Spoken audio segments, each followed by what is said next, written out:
The Galactic Council chamber hung in the void between dimensions, a monument to 10,000 years of civilization.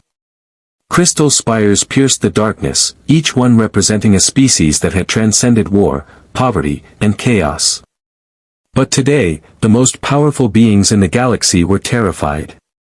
Chancellor Vrax, crystalline voice, panicked. The rift is expanding.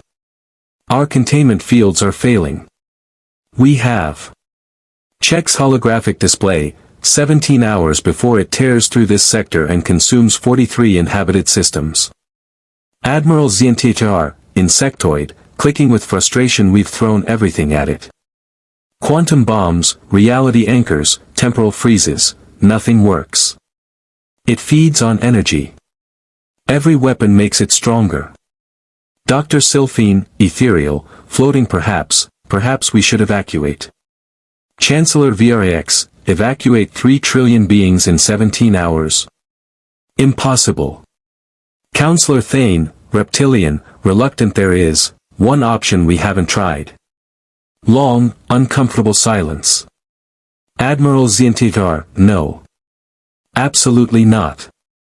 They've barely left their own solar system. Counselor Thane, they've survived 6 extinction events, 2 world wars, and something they call Twitter. They specialize in impossible problems. Chancellor Vrax, sighing fine. Contact, the humans. Scene 2, Earth, Orbital Debris Station 7, 1:30 to 3 o'clock. Narrator, Debris Station 7 orbited Earth like a metallic barnacle, crewed by the kind of people who fixed space elevators with zip ties and prayer. Chief Engineer Maria Santos, on radio, chewing gum. Copy that, Houston. We see the fancy alien ship. No, we're not gonna shoot at it. Jesus, give us some credit. Airlock hisses open. Chancellor Vri glides in, resplendent in robes of living light. Chancellor Vrax, I am Chancellor Vri of the Galactic Council. We require your assistance with. Vri stops, staring in horror at the station interior, a chaotic mess of jury-rigged equipment, duct tape, zip ties, coffee-stained manuals, and a microwave held together with wire hangers. Maria, yeah, sorry about the mess. Budget cuts. You said something about needing help. Chancellor Vrax, barely concealing disgust. Perhaps this was a mistake. Your technology appears to be held together by adhesive strips and optimism. Maria, duct tape. And yeah, she's ugly, but she works. What's your problem? Chancellor Vrax, a dimensional rift is consuming our territory. We've exhausted our resources trying to stop it. We need unconventional thinking. Maria, eyes lighting up. You need something fixed that ain't supposed to be fixable. Chancellor Vrax, suppose that's accurate.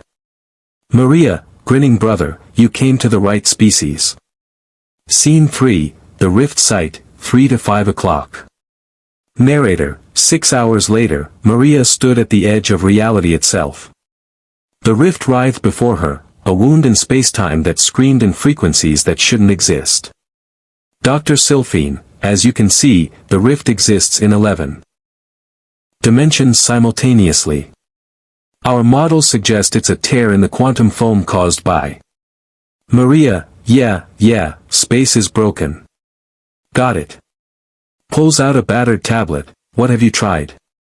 Admiral Zienthr, everything. Graviton pulses, antimatter torpedoes, reality stabilizers, prayers to the old gods. Maria, wait, back up. You shot weapons at it?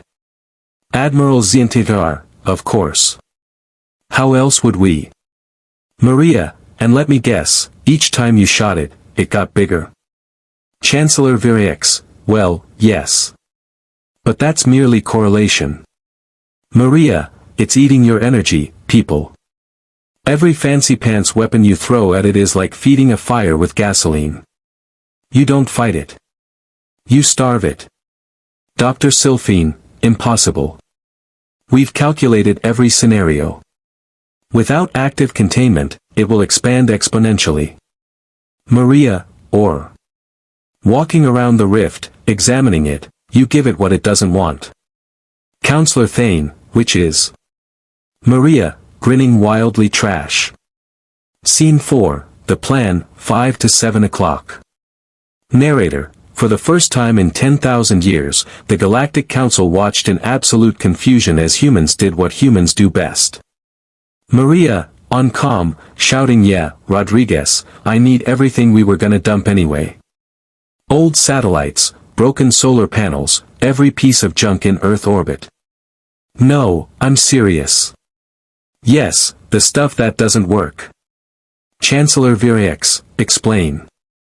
How does refuse solve a dimensional catastrophe? Maria, that rift is hungry for energy, right? High-grade, organized, useful energy. Watch what happens when we give it the opposite. A cargo ship arrives, dumping tons of space debris toward the rift. Dr. Sylphine, sensors beeping frantically, impossible. The rift's expansion is slowing. How? Maria, entropy, baby. That rift wants to consume order and energy. But garbage? Garbage is already chaos. Already broken down. It's like trying to eat something that's already been digested. The rift can't process it. Admiral Zintijar, but surely random debris won't be enough to. Maria, oh, we're not done. Pulls out a roll of duct tape, this is where it gets fun. Chancellor Virix, you cannot be serious. Maria, dead serious. We're gonna build a trash dam. Scene 5, the solution, 7 to 9 o'clock. Narrator, what followed would be studied by xenoanthropologists for centuries, the moment humanity introduced the concept of good enough engineering to the stars. Maria, suited up in EVA gear, directing operations. Okay, listen up. We're building a containment structure out of every broken, busted, and barely functional piece of junk we can find. Human Engineer 1, Chief, I got 17 dead satellites. Maria, perfect. Weld them together with that busted communications array. Human Engineer 2, we got old reactor shielding from the Mars colony. Maria, beautiful. Use it as plating.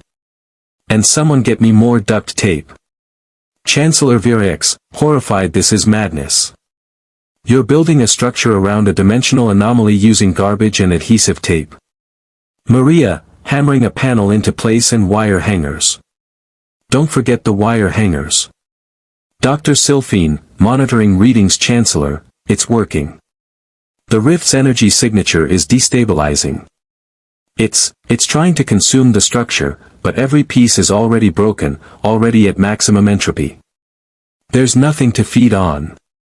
Maria, exactly. We're not trying to fix the rift, we're making it too much work to stay open. In the universe, lazy beats powerful every time. Admiral Zintijar, the expansion has stopped completely. Counselor Thane, quietly, by the old gods, the humans are plugging a hole in reality with trash. Maria, hey, we once fixed a lunar base life support system with pantyhose and chewing gum. This is just Tuesday for us. Scene 6, Aftermath, 9 to 10 o'clock. Narrator, 3 hours later, the rift was sealed. Not elegantly. Not permanently. But sealed nonetheless, wrapped in a cocoon of human ingenuity and controlled chaos. Chancellor Virix, staring at the structure in disbelief. It's actually holding. Maria, sipping coffee from a 0G pouch. Told you. Sometimes the best solution isn't the prettiest one. It's the one that works. Dr. Sylphine, we'll need to monitor this for decades. Perhaps centuries. This trash dam of yours is barely stable. Maria, but it is stable. Look, you folks got caught up in your own fancy tech. Sometimes you gotta remember, the universe doesn't care if something's pretty. It cares if it works. Admiral Zintijar, mandibles clicking in what might be laughter. We threw science at a problem that required, what did you call it? Maria, engineering.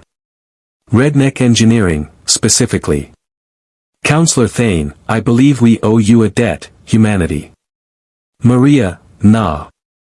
Just do me a favor, next time you got a problem your fancy tech can't solve, call us before the 17-hour deadline, yeah. Chancellor VRAX, reluctantly impressed very well. Welcome to the galactic community, humanity. Though I suspect we may never understand your methods. Maria, grinning that's okay. We barely understand them ourselves. We just know they work. Narrator, and so humanity took its place among the stars, not as warriors, not as diplomats, but as the species you called when everything was broken and you needed someone crazy enough to fix it with whatever was lying around. The galaxy would never be the same. After all, they now knew the most terrifying truth in the universe: if a human says, "Hold my beer," you should probably take cover.